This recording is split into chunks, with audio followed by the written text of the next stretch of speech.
Hello everybody and welcome back to Welcome back to the quest to find the best Scooby-Doo villain. I'm not gonna waste your time, let's just get into it. Start us off with the tire monster.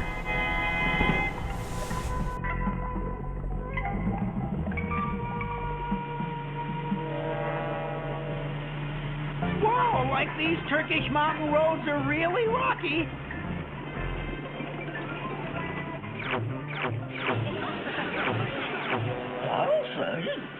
Dude, this shit actually happened to me. Exactly this.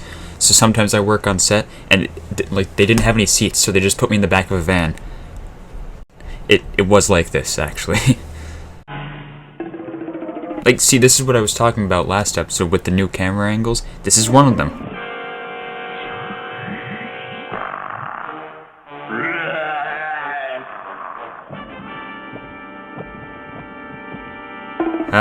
This camp looking all too familiar, huh? Well, this looks like the place. Anyways, this is like a fan favorite monster, right? Like, everybody likes the tire monster. But, I might have some hot takes by the end of this episode. By the tar monster. Huh?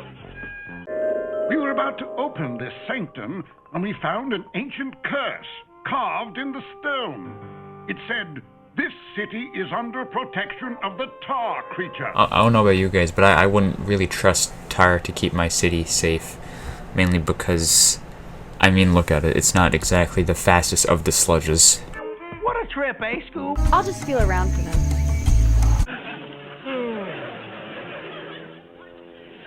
I know this is also, like, a thing within Scooby-Doo, but does Scooby know he's a dog? I mean, he sleeps like a person. He's wearing headphones like a person. I know it's like a running joke, but does he know? Like, see, he doesn't know. He doesn't vote or anything, but, like, does he know? Oh boy, like it's only the tar monster. Honestly, if I seen that, I'd probably just go back to sleep. I'd just assume it's just, like, the demon in the corner of my room or something. For once, you two weren't imagining things. Bitch, what do you mean for once? You say this every time, but then every episode you end up capturing some fucking ghost or monster. What do you mean for once? What's with the drive-by? Anyways, so they start looking around the Temple of Doom and they come across the lair or something. I don't fucking know. This is a great moment in history. Professor, the treasures have been stolen. Look, there's a tar monster. Relax. It's only a statue. You mean it's only a Why is Velma such a bitch this episode? With you. Like that's a swell idea. Let's get out of this creepy place. Hold it, you two. We've got to track down the tar monster. Funny chase scene goes by. Shaggy and Scooby get married. You know, the usual. Like, what's going on? This is set up so the compressor won't start pumping air until we get back up to the surface.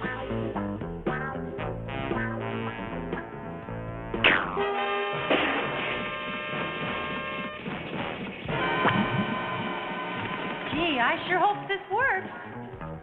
Look, it is working. Right. That ought to force our monster friend to the surface. Okay, wait, hold on. Are you trying to imply that the guy wearing the tire monster suit actually just swims around in the tar? And that's why he was captured? Like he's getting away. Why, it's Stoner. Ah, yes, this guy. Next. Alright, moving on to a Highland fling with a monstrous thing. Saying that 10 times fast. Fun fact, this is a real place in Scotland, named after Macduff, who, believe it or not, was actually a real person, just like Macbeth. Obviously, it's not super historically accurate, but they are real people. There's a picture of the castle. It's a good area for walking a dog, apparently. It's urgent! They must come tonight! Fred, look out! Zoinks! Like we could have got dunked in that lake. Dude, I almost did this once too. There's like this road, and it was foggy, and I was going, and I forgot there was a cliff there.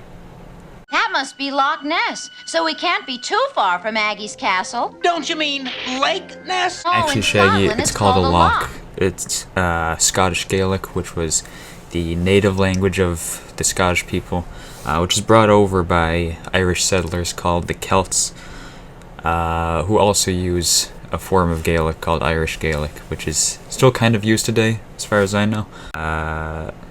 Other places that Celts could be found are places like Nova Scotia, which is, a bit of an obvious one, New Scotland, Prince Edward Island, or some places in Newfoundland. I'm a nerd. You're a nerd. Fuck you.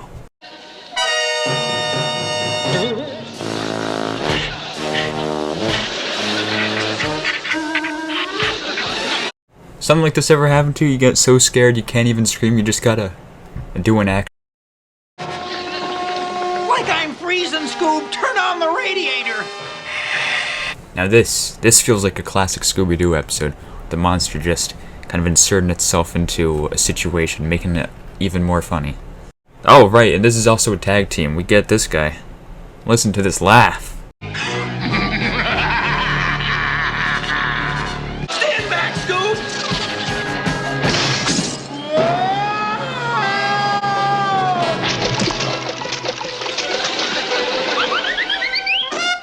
Oh, blink and you'll miss it. We actually see the Black Knight from episode 1. What are you doing here?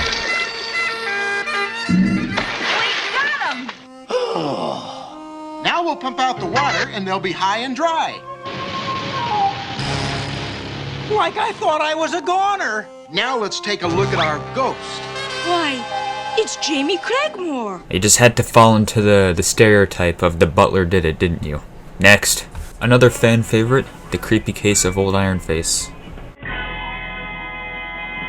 What a great day for watching. This is the boat I'm talking about. Like, we never see one boat in multiple episodes, you know what I mean?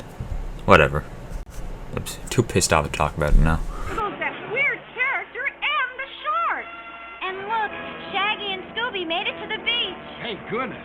Come on, let's go help him. Shaggy, where are you? Shaggy. Have we ever heard Scooby pronounce Shaggy properly? It's always been like Raggy, but like this time he actually just says Shaggy. I'd like 8 hamburgers and I... Hold it, Shag. We're waiting to have dinner with Captain Morgan. Captain Morgan? Oh my god, what a night you guys got ahead of you. Actually, let me just crack open this bottle.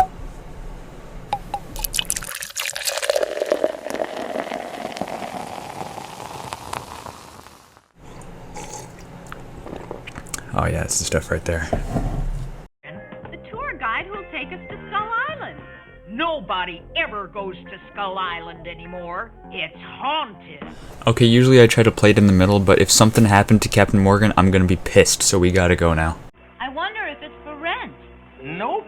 I don't sail with no landlubbers. My grandfather comes from the county in Mayo. He settled here in... Who are you? Captain Flint. I've sailed these waters all my life, and I warn you, stay away from Skull Island. Aye, aye, sir. Who put this on top of the skull? This seems very unsafe. The dead friend. Anyways, despite all the OSHA violations this place has, it is a cool location for an episode. I mean, it's just one big, empty, deserted, quiet, creepy prison on an island. Kind of reminds me of Alcatraz. Hey! Like we're locked in. Trapped, Scoob. This is like one of my favorite bits coming up. Just watch this.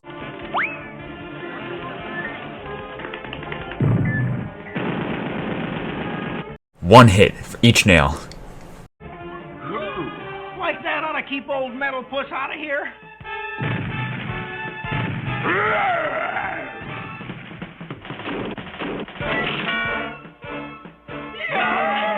Fred, do not, you cannot, you are not forklift certified. Get off that thing. Get off that thing, Fred. Anyways, so a bit of looking around, being nosy, that's their job.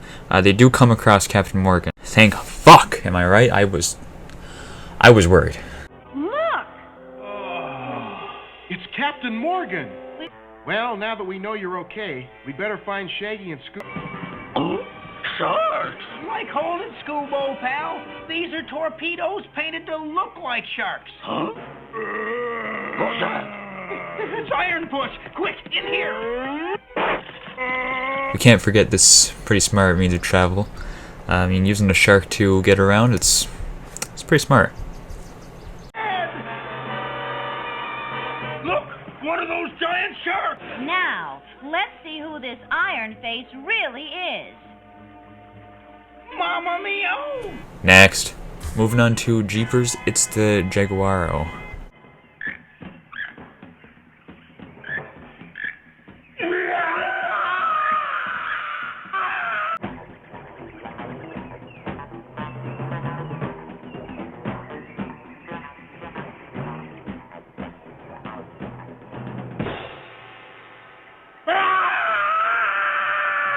Jesus Christ.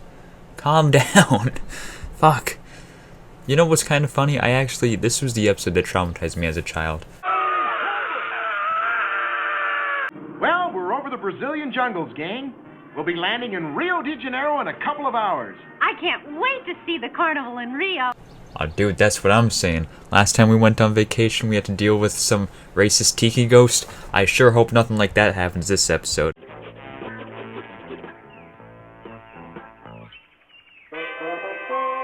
Huh?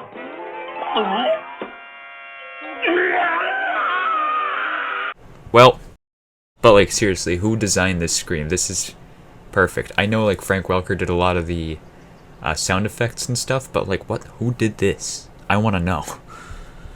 An old motor launch. Ahoy there! Hello, mate. The British. Barney's the name. I'm making a film on the jaguaro worshippers over there on their sacred island. Of course you are. You know, you look like the kind of guy to do that. Anyway, so they go back to the plane and it's completely ramsacked. Fred. Look, a native hut. Fred, get out of the water. There's Like alligators in there, probably crocodiles. I don't know, there's a creature in there. Get out. Anyway, so they find one of the pilots and they decide to bring him back to the plane before Shaggy and Scooby get into any more trouble. Could you take this film to my laboratory there? But of course. Let's hurry. I'm getting worried about Shaggy and Scooby being left all alone. Zoinks! Like he's coming after us, Scoob! We've got to do something, Fred, or the jaguaro will get them for sure. Notice how Velma left Daphne out very, very sneakily. She knows Daphne's not gonna do shit. See, she was right. She was right, look. Hey,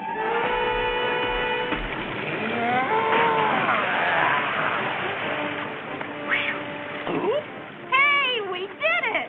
There's... And what is this we? And the jaguaro is trapped.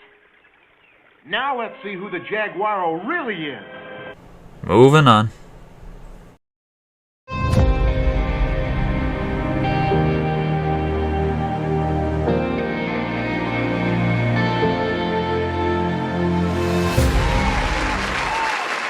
Hello, and welcome back to the award ceremony, where we add up all the scores and look at all the positives and negatives of the villains we just dealt with.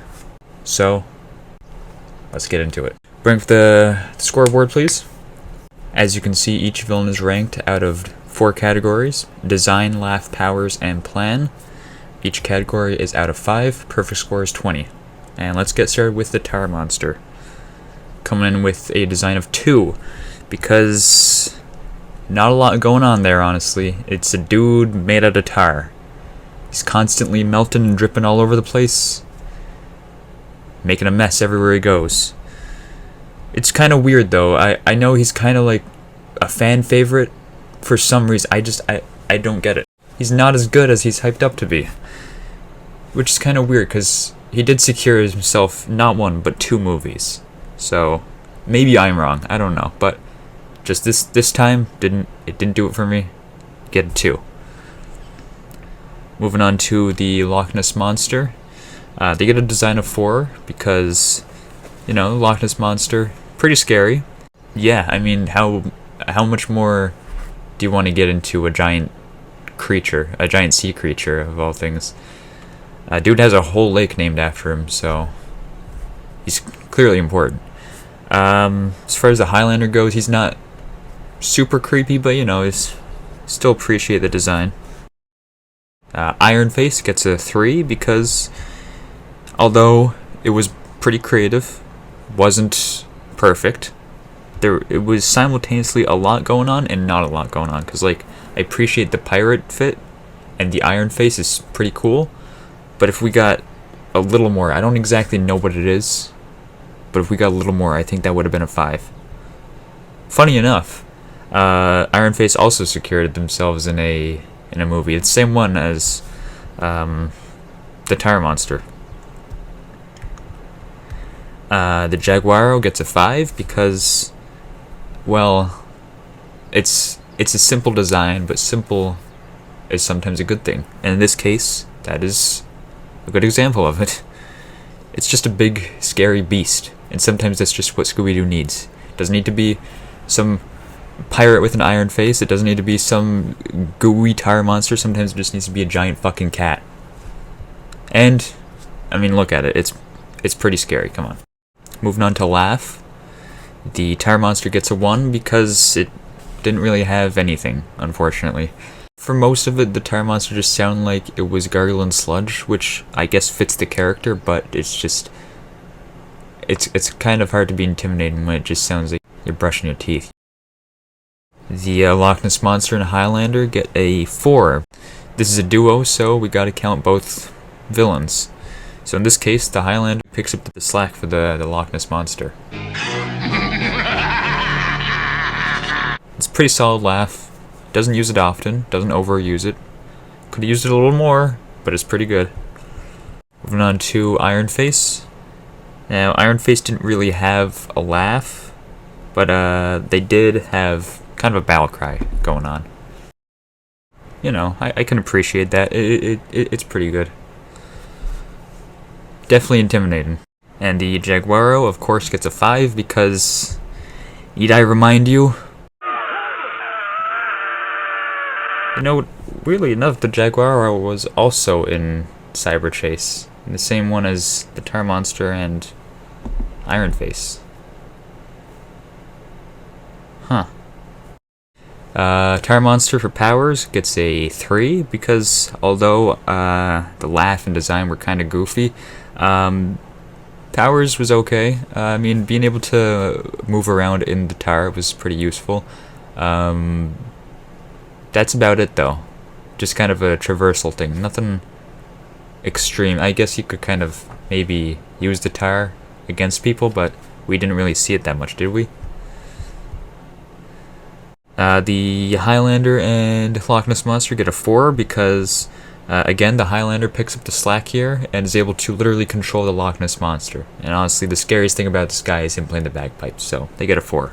Iron Face gets a 4 because, I mean, powers were pretty good. Powers consistent of, again, just like the Highlander, being able to control sea monsters. Yes, I'm considered sharks to be a sea monster because they are terrifying and will eat me. But, yeah, they were able to water ski on them, be able to ride them, seemingly control them. So, like, you know, that's pretty useful if you ask me. The jaguar does lose some points here, coming in at 3 because not a whole lot going on. I mean, they did tear apart an entire plane, so obviously there's some sort of super strength going on, and that is quite useful. Plan, the tire monster gets a 1, because, like I said in previous episodes, I don't see the purpose of you carrying out a plan if you're already making money. I get the idea was to steal the oil and stuff and the tire or whatever, or find treasure or fucking something. It's always something. But I don't get it. If you're making money, why fuck with that? I get it, it's greedy, but that does not make your plan good. Loch Ness Monster and Highlander get a 2 because I don't fully understand the plan. So it was to scare everybody out of the castle, and then the butler would have taken like the family fortune or the castle or something, right? Why would the butler get it, is my question. You know? I feel like there was easier ways to do it, man. You already had the sub, clearly. You could have done some sort of underwater operation. You didn't have to bring in the Highlander. This was way too complicated. The jaguaro gets a... Nope, sorry. Ironface gets a 4 because their plan was working. It was going good. Their plan was to basically help prisoners escape prison and by using the sharks. It was a pretty solid plan. I actually don't exactly know what... Well, I do know what went wrong. Captain Morgan wanted to turn Skull Island into a tourist trap. It would have been a better idea to stick with the Iron Face thing to scare Captain Morgan away. But that's just me. And for that, they get a 4. The jaguaro gets a 4 for plan because, I mean, honestly, I can get behind this guy. You know, I talked a lot of shit about him in the episode, but I can get behind him. Like, dressing up as a monster to just make a movie, that's pretty fun. And it worked, too, actually. The only thing was he kidnapped 2 pilots, which is, like, you know, illegal. But, you know, what are you gonna do? Got some, like, Blair Witch director vibes coming from... Have you guys ever seen that video? Like, there's, like, a scene in Blair Witch where, like, a monster starts chasing them. And, like, they start running away. But, like, it was actually, like, the actors were, like, camping in the woods or something. And they dressed up, they got people to dress up and chase them around without them knowing. It was some shit like that. That's the kind of vibe I get from this guy. And, you know, it's not the worst way to make a movie. So, we give him a 4 for that. Anyways, let's add up the scores and find out who this episode's winner is. Coming in at 7 points is the Tire Monster. At 14 points is the Highlander and the Loch Ness Monster. 14 points again is the Iron Face. And 18 points for the Jaguaro, making the Jaguaro this episode's winner. Congratulations, and I'll see you next time when we deal with the one scrapped Thundercats character. And what? That's it. Huh. We got a problem then. Anyways, I'll cross that bridge when I get there. See you next time. Thanks for watching.